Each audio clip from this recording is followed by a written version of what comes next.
another track day. Now, good thing is, with changing time, it's like not summer anymore. It's starting to get not cold, but like manageable. And obviously, if it is colder out, it's much easier to run at a faster pace. But yeah, long day ahead. It's currently, let's see, 8:02 in the morning. Track workout, it would take 15 minutes, give or take. And yeah, so good stretch, good warm up. Now, doing this video, I've got a lot of important things, topics, just thoughts that came to my mind a few days ago. Training without a purpose, which is a skill everyone should develop. Where you just run in the morning, where you just train in the evening, where you do martial arts. Not because you're competing, not because you need to do it because you work, just literally doing it because. I'll get into it later, but that's an incredible skill. Now, there's a few other topics I want to talk about.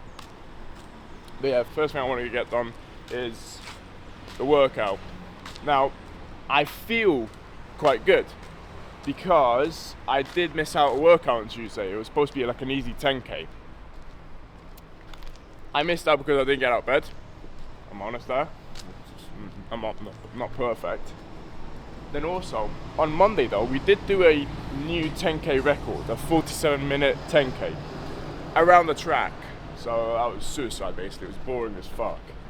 But we did it, new record. So yeah, now it's interval training. I'll get into that now, what we're gonna do while I'm warming up.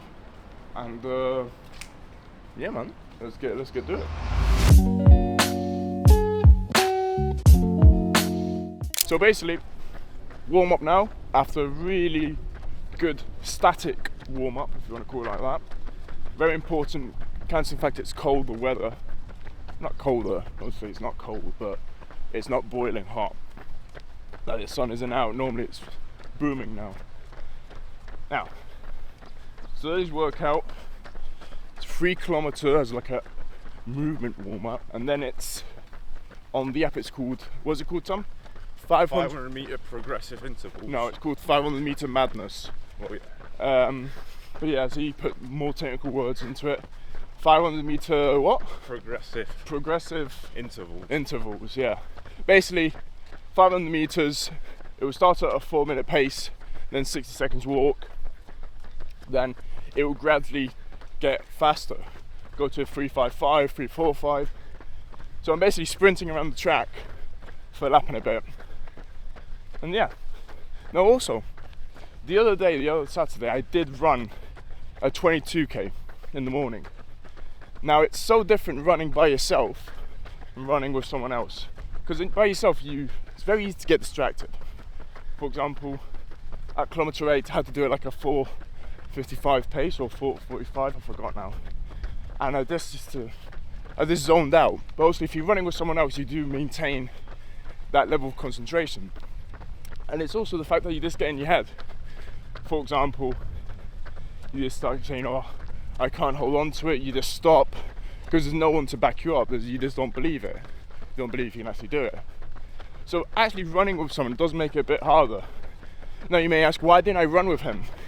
Well, because he had shin splints. But that's a topic for another day. He seems to be fine now. Imagine he got fixed. Crazy, eh? And yeah, so very boring 3k warm up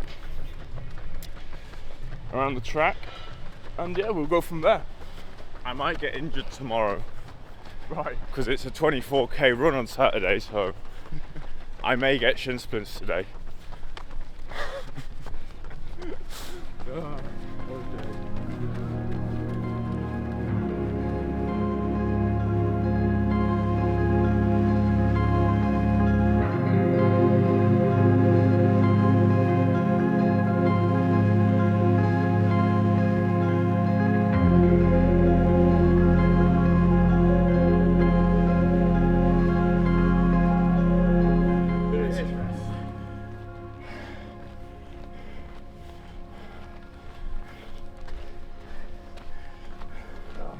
So that's the first round. laps of 500 meters at a 4-minute pace. We'll try to do that at least. I don't think we did we, Tom? Last 2 minutes. Okay. Half those 4 we did correctly. It's not fun, you know. It's actually quite fucking wank. But yeah, we move. Thank God I got these shoes, because if not, no chance, mate. My work shoes just make me want to raw dog everything. No music, no fucking anything. 60 seconds. Oh shit. Okay.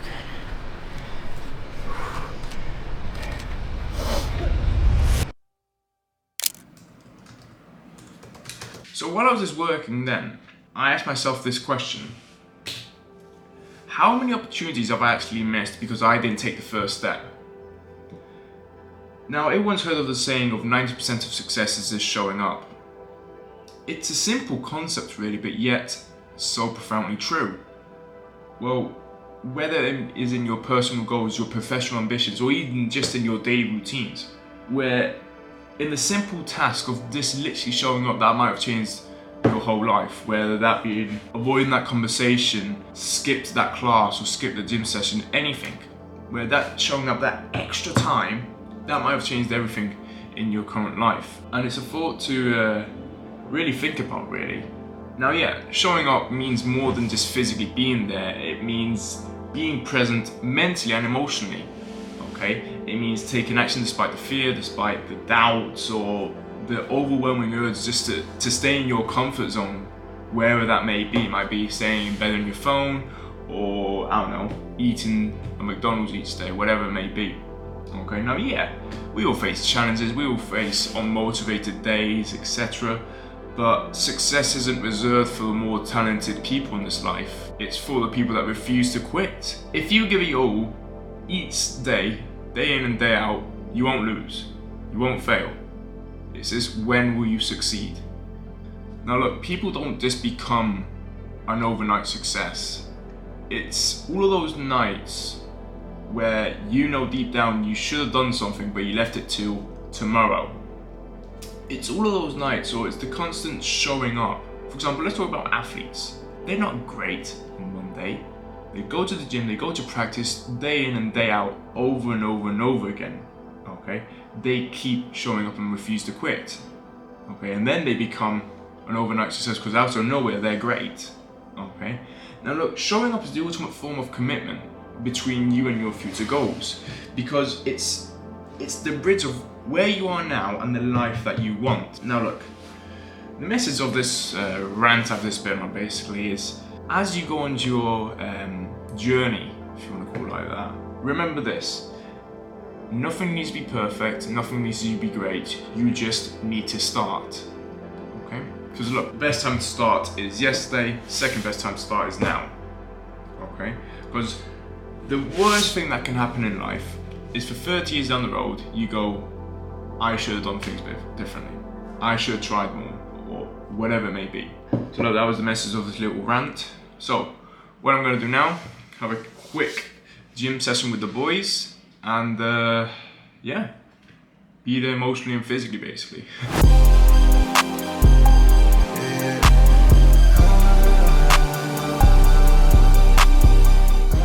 Is this it? Just fuck me, no fucking wonder, mate. No, because do a push-up. Nah, mate, that's fucking retarded. I could go there. But no, just take what done. You don't take something. So, just want to speak about something quickly. It's just training without purpose. A lot of you guys come to me and say, oh, I haven't got a marathon in mind, I can't train for this, that and the other, or I haven't got a class coming up. There's none of that. You need to reach a point in your life where you're just constantly doing the work without purpose. Why? Well, because something will always come up.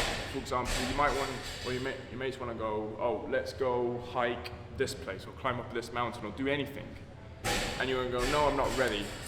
Or you're constantly planning, oh no, I want to be fit for summer. Be fit now. It's just a constant training or looking for a purpose. At the end of the day, it's discipline. you just need to always be ready, because something always comes up. And shit, you know, it's better to be ready than to be fat and with the excuses of, oh, I should have trained without purpose at the end of the day. So it's just that really. After the gym, I've had a wash, shave, done my last bit of work for the day, and you know, every now and again I do get the thoughts of, am I missing out in life? And because I look at my mates or some people I follow on Instagram, they just live a carefree life, they're always partying, they don't miss a party, they're always having fun. But every decision in life has its trade-offs really. If you really think about it, if you go too far right, meaning too far in the perspective of doing things too correctly, you'll live a boring life. But if you do plan B, which is living life too fun, you won't have an interesting life. So you do need to create a happy balance in life, in my opinion. Now that's not equal 50-50, 50% I do everything properly, 50% I don't, I have fun, etc. The balance is, I don't know, for example my diet, 80% of it or 90% of it on the dot, measured, I know what I'm eating, etc. And then that other occasion where a mate goes, oh yeah, let's just go out to eat X place. Yeah, it's not a problem. Or if you went out every weekend, yeah, Thursday, Friday, Saturday, recover on the Sunday, then all again on the Monday, build up to the Thursday, it gets boring after a bit, or you lose the joy in it. Or if you do something too often, it creates, or it removes the special feeling of it. But when I go out, for example, it's still something relatively new. I still enjoy it because it's still new experiences. But if you burn through it, or burn through all of those experiences that should last a year in a month, then what? If you have no balanced life of you actually working, if your life is just literally going out playing video games and getting hammered every weekend, great. I mean, I'm not hating, everyone can live their life how they want, but it's just creating that happy medium, okay? It means staying true to your ambitions and values, really. Life is about the small moments, okay? And if those small moments are having fun with your friends, etc., it shouldn't always happen, really, because then the specialness of the actual moment goes away. So yeah, other than that, I want to talk about a feeling many of us know too well, and that's the fear of missing out. Fun was that feeling that somewhere, someone, or something very important is happening without you being there. Now, it's the feeling of, if we don't say yes to every invitation, or check every notification, scroll through every piece of social media, we might miss out on something amazing. We live in a world that's constantly on through social media. Everyone's highlights seems to be picture perfect. The dream job, the dream car, perfect holidays, perfect relationships, endless opportunities. Now, when we see these snapshots, it's very easy to feel like we're falling behind or not living life to the fullest, which I know for a fact happens extremely often with myself. Okay. Now, this is the thing with FOMO though. It's often rooted in illusion. Okay, let's put it like that. Okay, we see others' curated moments, but we're not seeing the full reality. We're just seeing the tip of the iceberg, that 1%, but we're not seeing the struggles, the late nights, the days that they didn't want to go to work or to the meeting, but they still showed up. I'm bringing this back to the conversation I had before of 90% of success is just showing up, okay? But that's what you never see. You only see that 10%, okay, of someone's life, or that 1% where everything's rosy, everything's great, but no one sees those 15-hour work days. No one sees someone not seeing their family for months on end. So, in my opinion, when you do get those thoughts of, oh, I'm missing out, I want to do this, that, and the other, oh, anything, try and not compare yourself to someone else. You can't, because their journey is completely different to yours. I have 3 key aspects in regards to my business that I want to achieve this year, okay? And it might be completely different to what you want to do, okay? Even though the parts I do show on social media seem like where you want to be, it might not. I mean, I work 5, 10 hours, 15 hours a day, non-stop, in regards of on what and why. I don't really show that, at least not yet. But yeah, don't compare yourself to other people. Comparison is the thief of joy.